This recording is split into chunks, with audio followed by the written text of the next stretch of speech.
Hey guys, tonight we begin with something a little darker. A time of plagues, punishments, and pottage. We're diving into what life was really like during the Middle Ages. Forget the castles and chivalry Hollywood sold you. The truth? You probably wouldn't last a single day.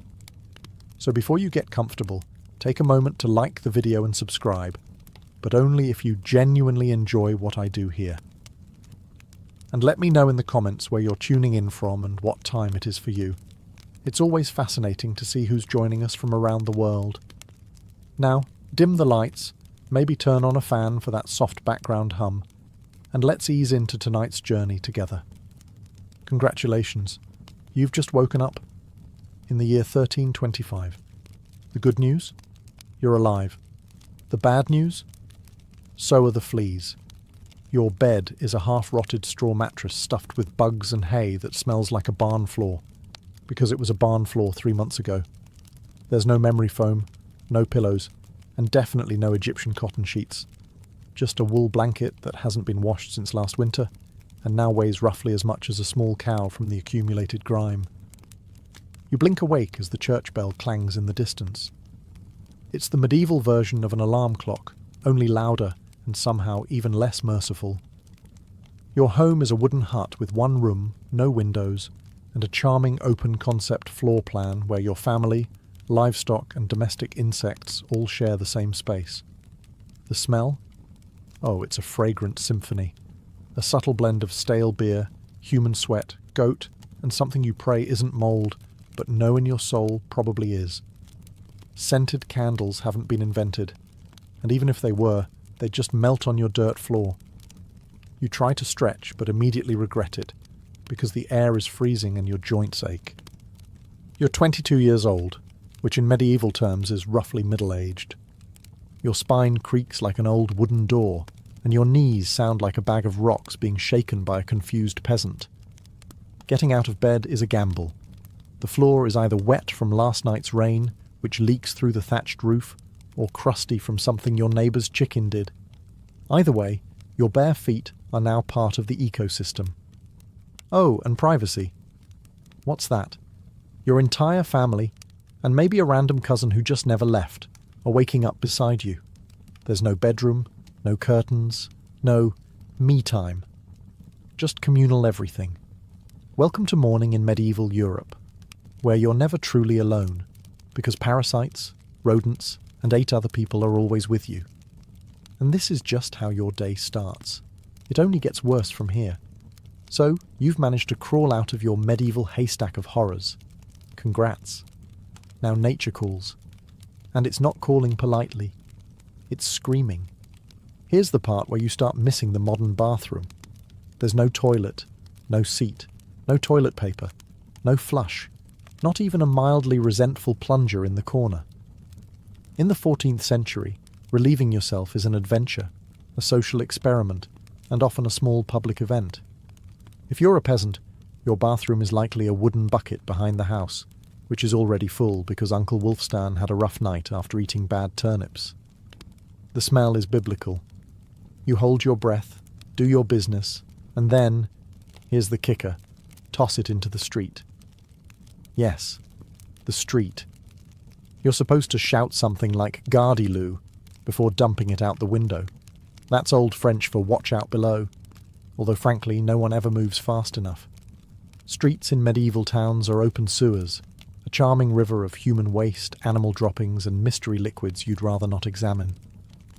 If you're lucky enough to live in a town with public latrines, congratulations. You get to sit shoulder to shoulder with strangers in an outhouse where privacy is a myth and ventilation is a cruel joke. You might make small talk, but try not to breathe too deeply. Toilet paper? Never heard of it. Most people wipe with straw, leaves, rags, moss, or, if they're feeling especially indulgent, a scrap of wool. Sometimes, nothing at all. Which might explain why handshakes weren't popular yet. And if you're in a castle, surely it's better, right? Well, sort of. You might have a garderobe, a hole in the wall that drops your waist directly into the moat. Great idea. Except that your enemies know this, and yes, attackers sometimes climbed in through the waist chute, Talk about entering through the back door. So whether you're a farmer or a baron, medieval toileting is a humiliation ritual. It's cold, it's public, it's dangerous, and it's never not disgusting. One slip on a wet stone path, and you're face first in humanity's leftovers, and you still haven't brushed your teeth. But we'll get to that next. You survived the toilet. You deserve a reward, right? Maybe a nice breakfast? Something warm, delicious, comforting? Sorry, this is medieval Europe. Nothing is comforting here. Breakfast, if you can call it that, is a grim affair. There are no eggs Benedict, no coffee machines sputtering awake, and certainly no avocado toast. You sit down, or squat near the fire, to a wooden bowl of something that looks like it was scraped off a muddy boot. Welcome to your daily ration of pottage. Pottage is a thick, gloopy stew made of whatever you can find. Grains, root vegetables, maybe a few beans if you're lucky. It's been simmering in the same pot for days, sometimes weeks, and new ingredients are just dumped on top of the old ones. It's less of a recipe and more of an ongoing edible experiment. On the side, a hunk of bread so hard it could deflect arrows. It's made from coarse rye or barley flour, often bulked up with sawdust, ground up acorns or other creative ingredients, because wheat is a rich man's fantasy. This loaf is not your friend. You don't slice it, you negotiate with it. What about drinks? You're not sipping orange juice or an oat milk latte. You're drinking beer. Yes, beer. At 6 a.m. Why? Because the water is teeming with parasites and filth. So you start your day with weak ale, low alcohol, high survivability. Kids drink it too. No one's happy about it, but at least it won't kill you. Immediately. Want some meat or cheese? Dream on. That's for Sundays and saints' feast days, and only if your lord is feeling generous. Most peasants don't eat meat more than a few times a year. As for fresh fruit, only when it's in season and not already fermented into wine. And don't even think about spices unless you're royalty. A pinch of pepper costs more than your monthly wages. Salt is valuable enough to be locked away. So you chew your gritty bread, gulp your medieval beer, and try not to think about the rat that may have nibbled your porridge in the night. Breakfast doesn't energize you. It just happens to you. And now that you're properly underfed, it's time to work like your life depends on it. Because it absolutely does. So, you've eaten your sad medieval breakfast, and now it's time to get dressed. Not that it'll help. Your wardrobe consists of exactly one outfit. One. It's a rough wool tunic or linen shift that you've worn every day for months, possibly years. There's no such thing as seasonal fashion. There's just wear this until it disintegrates or gives you a fungal infection. Underwear? Optional. If you're lucky, maybe a linen undertunic. If you're not, well, you're going commando under layers of scratchy, sweaty wool, all lovingly stitched together by someone who probably had no idea what a seam was supposed to look like. There's also no washing machine, no soap, and absolutely no dry cleaner in sight. So your clothes are stained, stiff, and scented, like a compost pile that's been left to marinate in a pigsty. Even if you wanted to wash them, it's not easy. You'd have to haul water from a river or, well, heat it over a fire, scrub your tunic on a board with ashes or lye, and hang it in the sun, which is out approximately 3 days a year. And don't get me started on shoes. If you own any, they're made of untreated leather, barely stitched together, and offer as much arch support as a banana peel. Most peasants just go barefoot, through mud, through dung, through medieval landmines, aka sharp rocks and disease puddles. All this means one thing. Your skin hates you. You itch constantly. Fleas, lice, and bedbugs live rent-free on your body. Everyone has them. Nobles, lousy, monks, itchy, children, walking insect farms. No one escapes. You'll be scratching your armpit with a wooden spoon while chatting with the local priest, and no one will even bat an eye. Your skin is raw from rubbing, your scalp a battlefield of bites, and if you develop a rash, well, too bad. There's no dermatologist, no hydrocortisone, no one to tell you it's probably scabies. You just keep on suffering. And if you're lucky enough to not get an infection, great. That rash will simply accompany you for the next 6 months like an unwanted medieval sidekick. Now that you're dressed in misery and wrapped in discomfort, it's time to head outside and start working yourself to death. Now that you're fully dressed in itches and damp wool, it's time to flash that morning smile. Except, you don't. Because in the Middle Ages, smiling is a dangerous game. Not emotionally, dentally. There's no toothbrush, no toothpaste, no mouthwash, no floss. The concept of oral hygiene is about as popular as bathing, which is to say, not very. Some people might chew on a twig or rinse with wine or vinegar, but for the most part, your teeth are on their own, and they're not doing well. By the time you hit your mid-20s, your smile looks like something pulled from a haunted crypt. Cavities are rampant, gums are swollen. And those aren't just food stains on your teeth. That's decay. You have more rot in your mouth than a medieval root cellar. Sugar, while not yet everywhere, is becoming more common among the rich. Imported at great cost, mostly used in small cakes or to show off wealth. If you're a noble, congratulations. You get to rot your teeth faster than the peasants. If you're poor, you'll do it slowly over time with fermented bread, gritty porridge, and years of hard chewing. Toothaches? Get used to them. They're like medieval weather, always there in the background. The kind of pain that makes you consider praying, drinking, or pulling the tooth out yourself with a pair of pliers, and that's not a joke. That was the actual treatment. Dentists didn't really exist, but barber surgeons did. Yes, the same guy who cuts your hair is also pulling your molars out by candlelight with an iron hook and zero anesthesia. Infected tooth? Hope you like fevers, because without antibiotics, it can easily turn into sepsis and kill you. From a toothache. That's right. The same thing that sends us to a pharmacy today could be your funeral in the 1300s, and there's no relief on the social front either. Kissing? Good luck. Halitosis, bad breath, is everywhere. If you're single, you're not judged by your smile. You're judged by your land and your livestock. In short, your mouth is a battlefield, and it's losing the war. Now that your teeth are throbbing, let's head outside.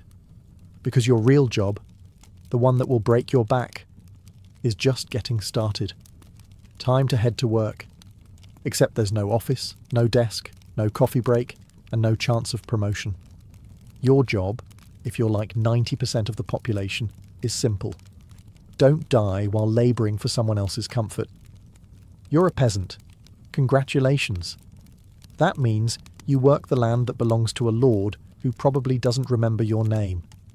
You rise with the sun and stop only when it disappears behind the trees. Your tools? A wooden hoe, a rusty sickle, and whatever bones are still intact in your body. There's no weekend. There's no clocking out. There's only sunrise to sunset, 6 days a week. Sunday is off, but only if you're not harvesting, fighting off raiders, or praying feverishly for your infected toe to stop turning black. The work is brutal. Fields are ploughed by hand or with oxen, if you're rich enough to afford one. You dig ditches, sow seeds, pull weeds, and carry water until your spine begins to resemble the letter S.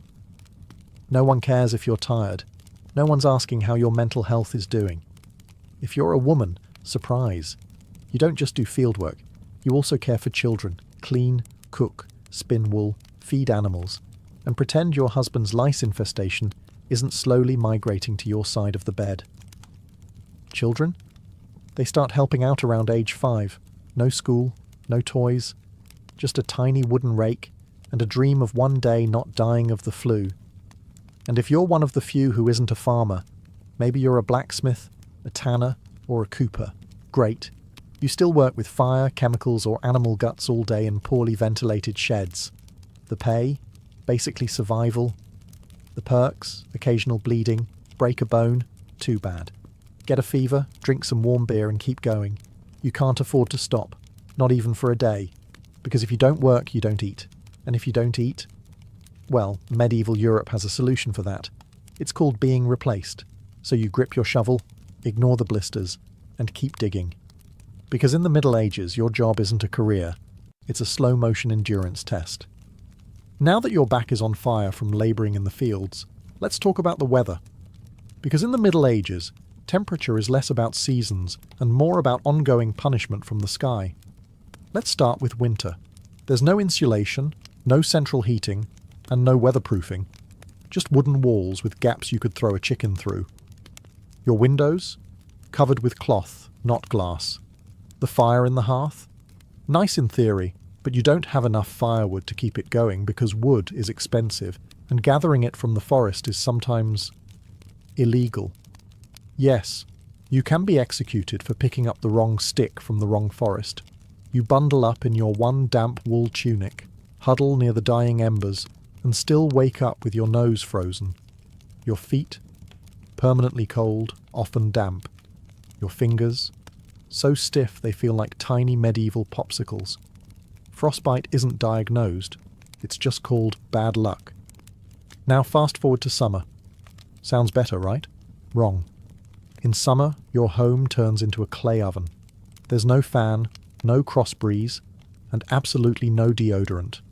You sweat through your layers, but you can't remove them, because showing too much skin is scandalous. And also invites sunburn, insect bites, and social judgment. The flies are out in full force, attracted to your unwashed body, and the smell of last week's goat stew that's still fermenting in the corner.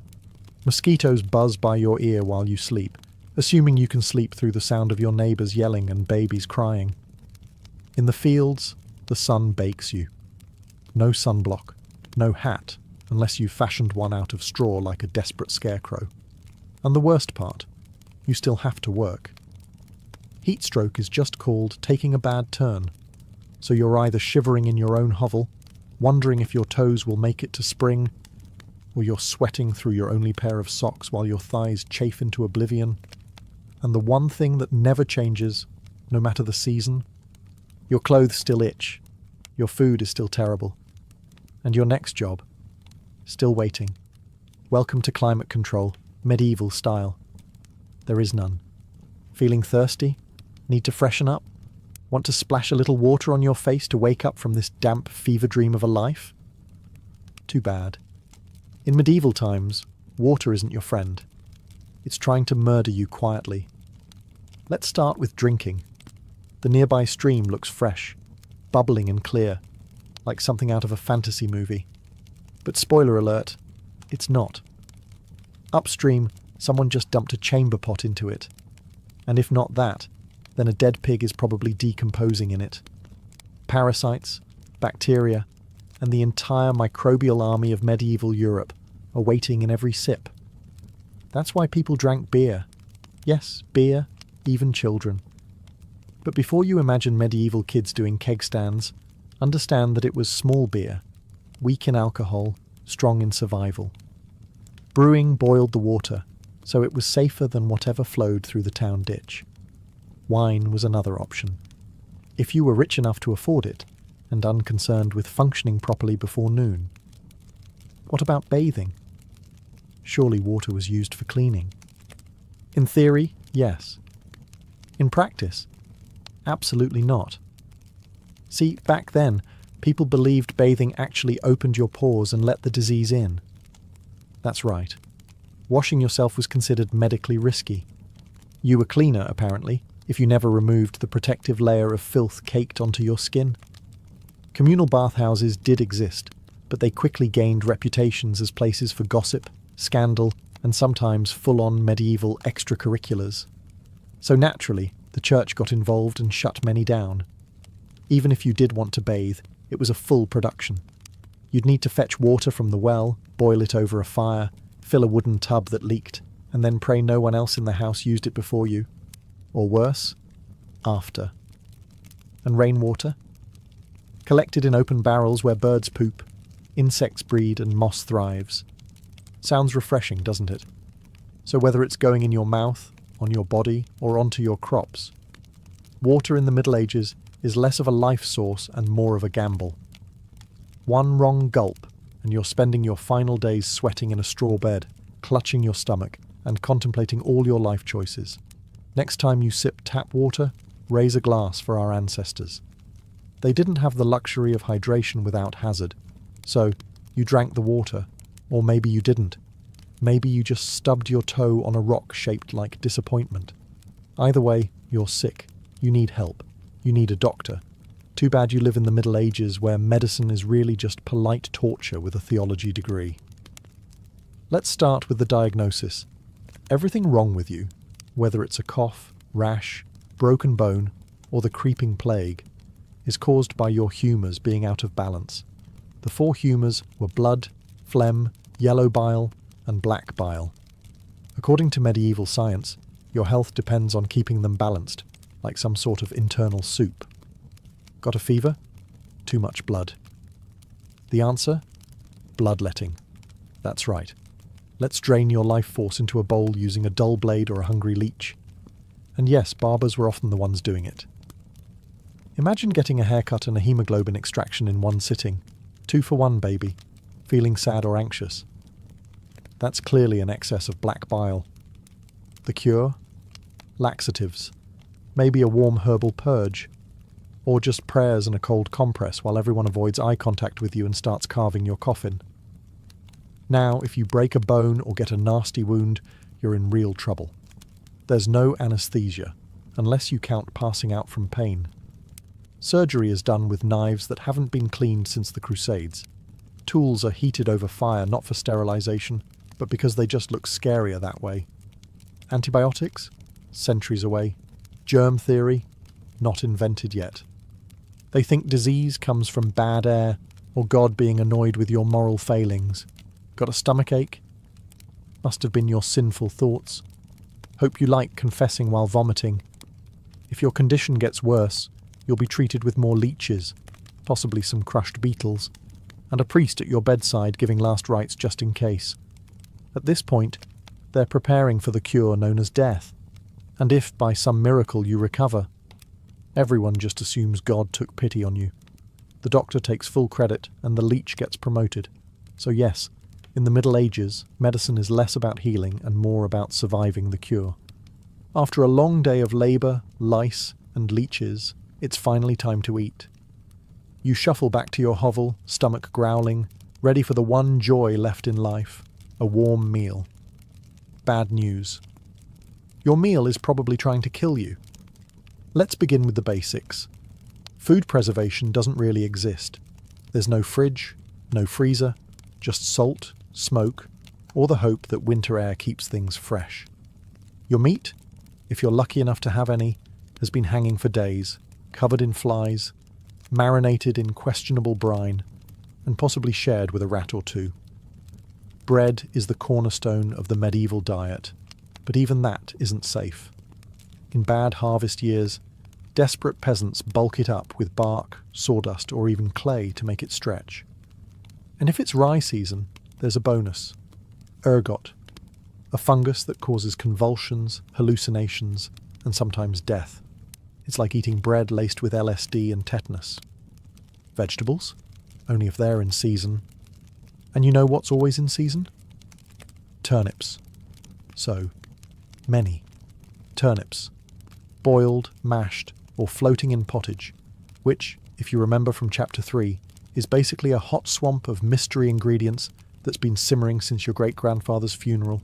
Fruit might be available in the fall, but it rots quickly, and sugar is rare, expensive, and hoarded by the rich to show off their blackened teeth. Dairy is another gamble. Fresh milk spoils in hours. Butter and cheese fare better, but they're loaded with bacteria. People eat them anyway because, frankly, it's either that or chew your boot leather. And let's talk about seasoning. Spices like pepper, cinnamon or nutmeg? Worth more than gold. For the average peasant, flavour comes from onions, salt, if you're lucky, and pain. Most meals taste like wet burlap sprinkled with sadness. But food isn't just a health hazard. It's a political one. Game animals belong to the Lord, not you. Caught poaching a rabbit? You could be fined, imprisoned, or even executed. That's right, your dinner could get you hanged. So as you sit down to eat your grey stew by flickering firelight, remember, every bite is a risk. but you eat anyway, because in the Middle Ages, food doesn't nourish, it tests you. It's evening now. You've worked, suffered, and barely digested your suspicious stew. You might think the day is winding down, but don't get too relaxed, because God is watching. So is the priest. And so is your neighbour Agnes, who will absolutely rat you out if you miss Mass. In medieval Europe, religion isn't just part of life, it is life. The church controls your calendar, your laws, your education, if you can read, your birth, marriage, death, and everything in between. Think of it as your spiritual landlord. And you're always behind on rent. Every day is structured around prayer bells. The town church bell rings in the morning, noon, and night. Not because people need reminders, but because missing prayer is a sin. Forget to bow? Sin. Eat meat on a Friday? Sin. Think about your neighbour's wife in that one dream? Double sin. And yes, hell is very real. Vividly real. Priests describe it in glorious detail. Rivers of fire, lakes of boiling blood, demons with pitchforks and eternal wailing. If the plague doesn't scare you, eternal damnation definitely will. You can't read the Bible yourself because it's written in Latin, a language reserved for monks, clergy, and that one noble kid who's too good for dirt. You rely on the church to interpret everything for you. That means if the priest says your crop failure is because you didn't pray hard enough, well, time to kneel harder. Tithes, 1/10 of everything you own, are mandatory. If you grow wheat, you give wheat. If you raise chickens, you give eggs. If you have nothing, congratulations. You're spiritually bankrupt and financially doomed. Holidays? They're holy days, dozens of them. And while they offer breaks from labour, they're not for fun. They're for attending Mass, fasting, confessing sins, and reminding yourself that joy is a dangerous indulgence. Questioning the church is dangerous. Heretics are burned, witches are drowned, blasphemers are flogged, and skeptics are quickly reformed. So you go through the motions. You chant, you bow, you pray that your soul, after enduring this dirt-covered life, might finally land in paradise, assuming the priest likes you. Because in the Middle Ages, God may be merciful. But the church? Not so much. If you thought being a medieval peasant was rough, try doing it as a woman. All the filth, famine, and fear, plus childbirth, subservience, and social invisibility. In the Middle Ages, being a woman is like being on hard mode, with no health potions and no restart button. From birth, a girl's life path is pretty much locked in. Marry young, bear children, serve your husband, die tired. Education? Not likely. Unless you're from a noble family and sent to a convent, your intellectual development stops around the time you learn how to churn butter and patch a tunic. Marriage happens early. Really early. It's not weird to be betrothed at 12 and pregnant by 14. It's not about love. It's about land, livestock, and alliances. Your opinion? Not required. Once married, you're basically your husband's property. Your job is to produce heirs, feed everyone, keep the house running, and not complain. Because complaining might get you branded a nag, or worse, a witch. That label comes with a complimentary drowning or burning, depending on local fashion. Childbirth is a death lottery. There's no prenatal care, no sterile tools, no anesthesia. Midwives do their best, but even minor complications can mean death for the mother, the child, or both. Some women survive 10 pregnancies. Many don't survive 2, but don't worry. Once the baby is out, your work increases. Now you have a screaming infant in a lice-ridden hut, and you're expected to nurse, cook, clean, and still help in the fields. You don't get a break. You are the break. For everyone else. If you're unmarried, you're suspicious. If you're widowed, vulnerable. If you're outspoken, dangerous.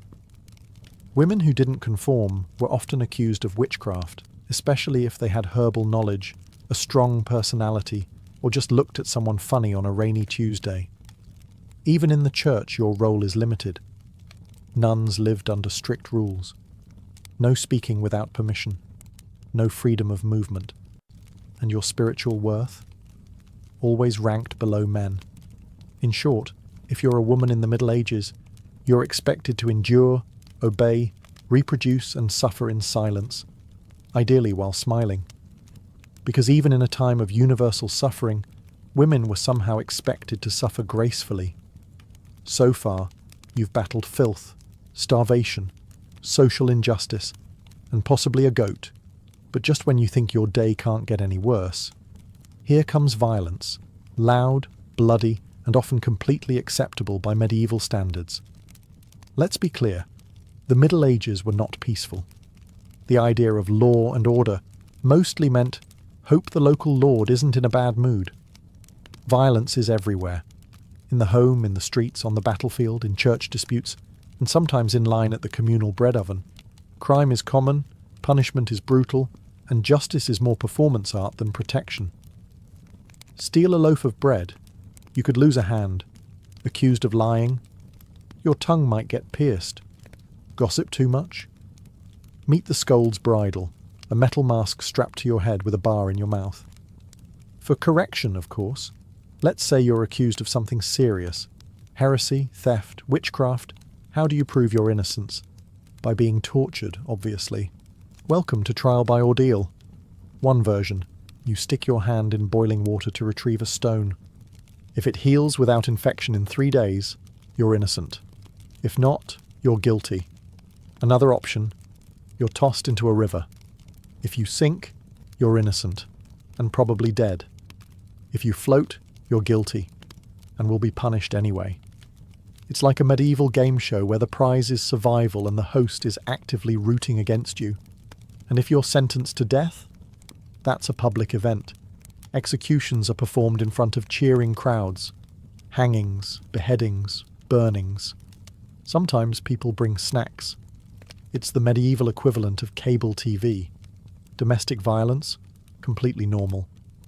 Husbands were allowed, even expected, to discipline their wives and children. Street fights, commonplace. You could be beaten just for looking the wrong way at a noble's horse. And war, always simmering. Local feuds, territorial disputes, religious crusades. Someone's always marching off to stab someone else in